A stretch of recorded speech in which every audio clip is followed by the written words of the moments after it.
Many men feel an attraction to the priesthood and then wrestle with the idea of celibacy, of never marrying and having children. But I first discerned a call to be celibate before I heard a call to the priesthood.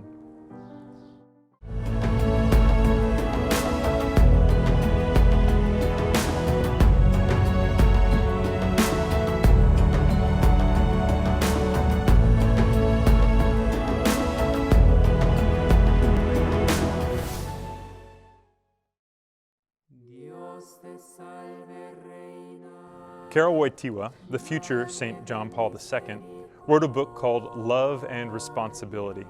And towards the end, he talks about vocation. And surprisingly, he says that the hardest vocation is the vocation of marriage. Wait, let's get that straight. He says that the hardest vocation is marriage? Why is that? In part, he explains, it's because we expect our spouses to make us happy. But they can't. They don't have that power. One can certainly be happy with their spouse, but a wife cannot make you happy because she's not God. To expect another human being to make you happy is an unrealistic expectation. It's unfair. It places undue pressure on another person. It's not their job. And I think this is a large factor contributing to divorce. We all have a God-sized hole in our hearts, and only God can fill it. We all yearn for and desire an infinite and never-ending happiness, and only God can provide that. For me, the hunger for perfect love and happiness has always been the surest sign of my vocation, that I greatly thirst for an unconditional, infinite love, a divine intimacy that only God can fill and no other human being can satisfy.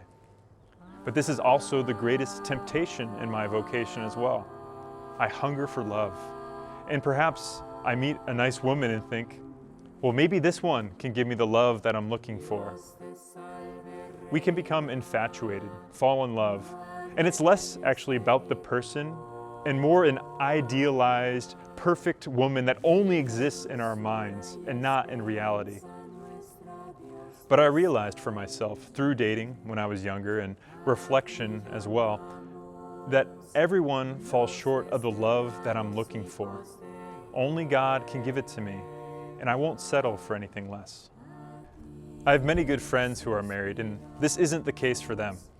It took me a while to understand this, but they experience and grow in God's love largely through and with their spouse. While for me, a spouse would feel like an obstacle, a distraction from what God wants to give me. I feel a fire for Him alone and want to give myself entirely to Him, holding nothing back. I hear Him say to me, "You are mine, you belong to me. You're not to give yourself to anyone else."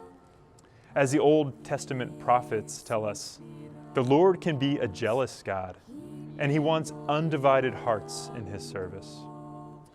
Now, I feel happy and blessed to be a priest, to have a heart fully open to Him and ministry to His church. And I experience great peace and joy in that. So do you have a fire for God's love? Maybe you've had some tastes of that, but not the same degree or clarity that I'm describing. That's okay. It may take some time to grow, recognize, or appreciate that. So I encourage you to spend some time reflecting on that. But for the next couple of episodes, we'll talk about how to sort out some competing desires, such as for priesthood and marriage.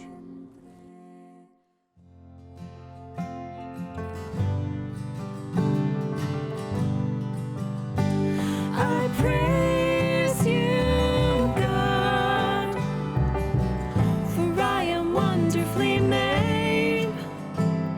Search me, Lord, see me, God, lead me along an ancient path you have in store for me.